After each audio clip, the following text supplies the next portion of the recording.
W's and K's, and every city's got a kiss.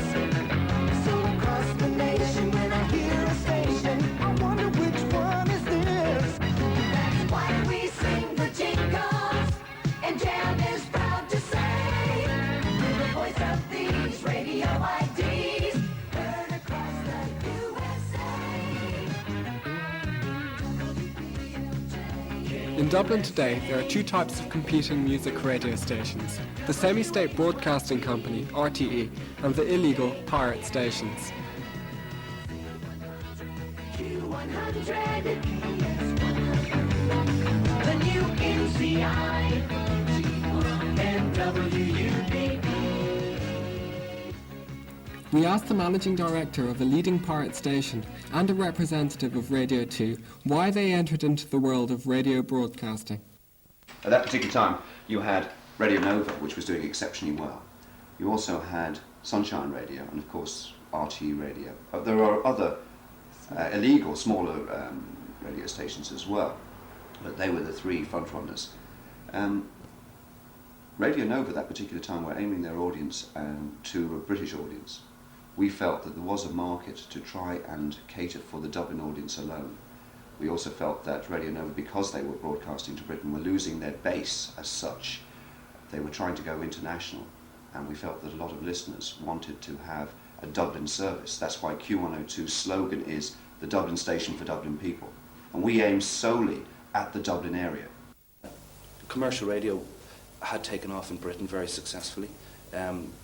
Pirate stations had been set up in Ireland. At the time, there were only about maybe 10, there's 60 or 70 now, but there were only about 10. And people were looking for it. They just wanted pop radio. As well as wall-to-wall music, they also provide a number of other services, the main one being news. We asked Radio 2 how they compiled their news. Well, the international stuff comes through the international news agencies like Reuters, and obviously they come in through telexes. Also, there's a facility over in the newsroom that the news is satellited in from wherever, you know, and they actually pick it up all through the day. There's a person monitoring news coming in through satellite, as well as the telex machines bringing it in. Plus, of course, the local stories that break. This method of news broadcasting is legally acceptable, but pirate radio use other, more shady methods. Tricky area, because news is compiled from CFAX and the Oracle, which is the teletext service which comes through on the television. We also gather information from the radio, from various radio stations. That in turn has been organised by the newsreader and is proceed, and he works on various scripts. Also, we try and source other stories from outside if we possibly can. We don't have reporters, and therefore it's very, very difficult not to, as they say, plagiarise the news to some extent. We would love to get a wire from the press. The fact is we're illegal, and because we're illegal, we're not allowed to take the wire. Reuters, who do provide, or API, who do provide these services, will not give us the service unless we're a legal situation. I don't think the international agencies supply them with the stuff, so they've got to take it from BBC Radio, BBC Television, RT Radio, and that's where they get a lot of their news. Another service provided by the stations is traffic situation reports. The leader in this field is Q102, with their eye in the sky.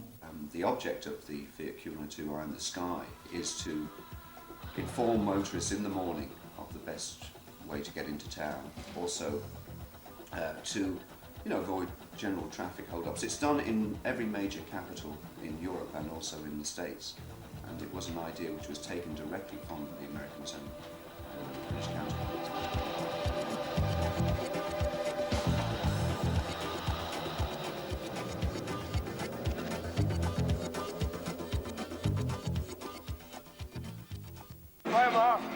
Who counts the money underneath the bar? Who rides the wrecking ball into our guitars? Don't tell us you need us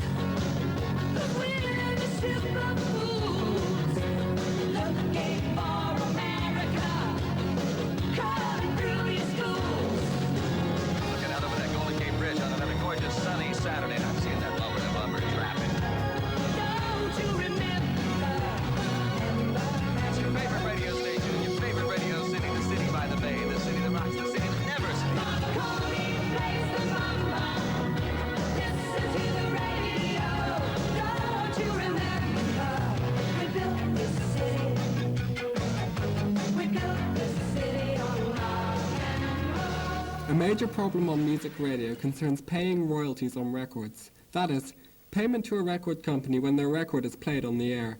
We asked a pirate station if they did this. We don't pay royalties, but this is a subject for a lot of discussion, really, because it's unfair to say we don't pay royalties.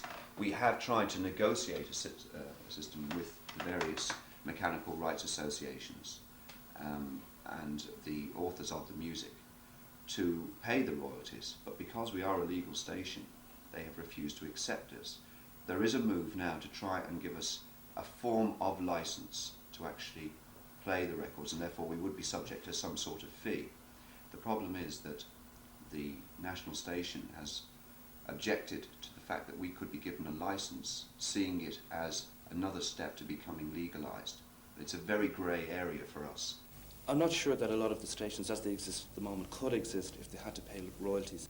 I think a lot of the money that they're making at the moment is being made because they're not paying royalties. Radio 2 paid out $250,000 last year in royalties. I think if a local station had to pay out $250,000, they'd be left with very little at this stage. I don't think they pay it now. Another problem for the pirates is interfering with essential service communications. How do pirate stations react to this? The situation is this, that we have had many complaints from RTE and from the government in the past, people who've worked in class pirate radio over the last 5 years. In Q102 and in Radio Nova and in Sunshine Radio, the standard of equipment is of an exceptionally high broadcasting standard. The equipment itself costs many thousands of pounds. It isn't poor quality homemade equipment. We have microlinks which go up to the mountains to our transmission sites, which can be zeroed in to within about 100 yards.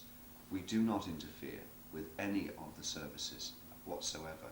And however, if we did by chance, we would stop broadcasting immediately and rectify that fault. We can see pirates face a number of problems in news compilation, royalties and interference, but they are not controlled by government legislation, unlike Radio 2. No, it's not at all.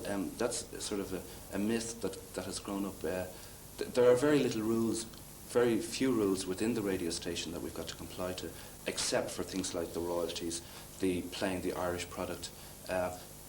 In Canada, they've got to play 40% Canadian product. In Australia, they've got to play 35%. There is no legislation that tells us to play 25%. We decided that ourselves.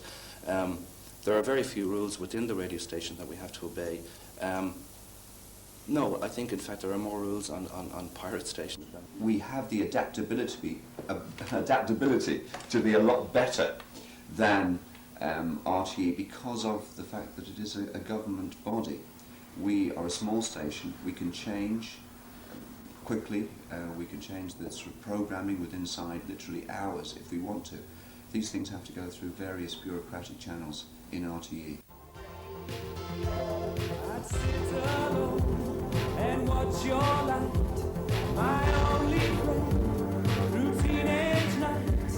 It's everything I had to know. I heard it on my radio. All we hear is Radio Gaga, Radio Cuckoo, Radio Gaga. All we hear is Radio Gaga, Radio blah blah. Radio what's new.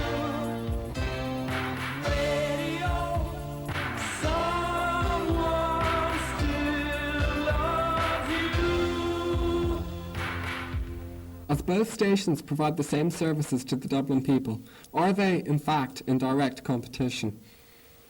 We're very conscious that they are competition for us. We're looking forward to the day when it will be legal, that when we're all competing on the same rules, the same game, everything like that. I think people would be surprised to know the amount of monitoring that goes on within RTE of pirate radio stations. We listen all the time. We listen to see what they're doing, competitions, ads. If they're getting ads that we're not getting, we get our ad people chasing the ads as well. No, we do take a keen interest in it, obviously.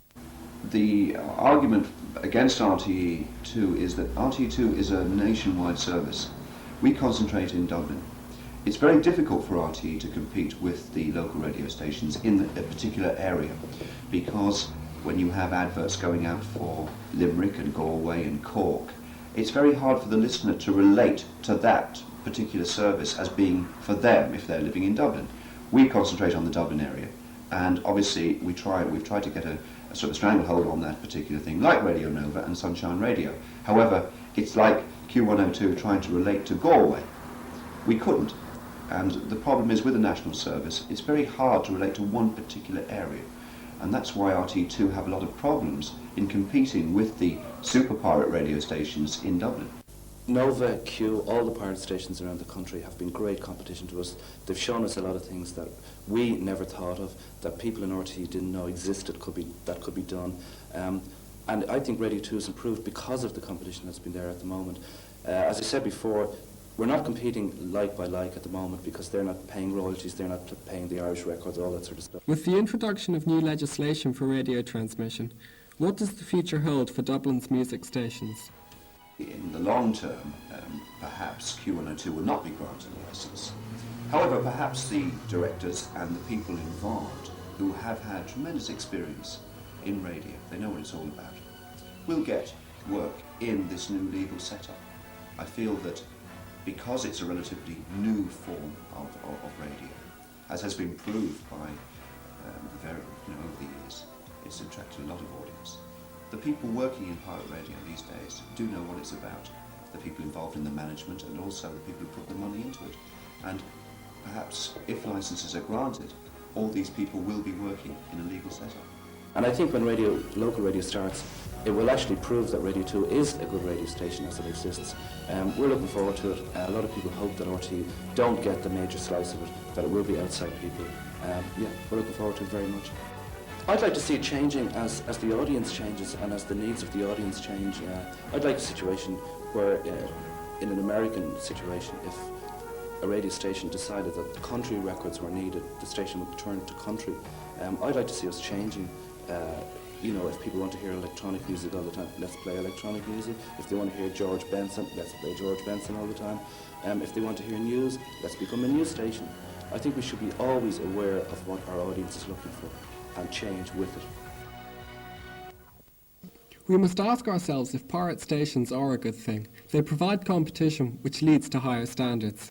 Radio 2 is a national station and therefore has difficulty competing with the local stations in the Dublin area, but both do provide a professional service. Music radio is an area where we are likely to see many changes in the near future, but it would be a pity to see any of the stations pushed out of the business.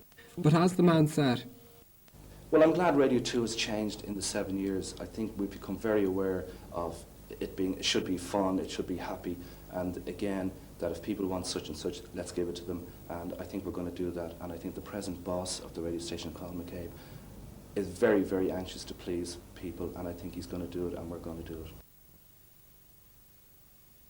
The only thing that we're doing illegally is broadcasting.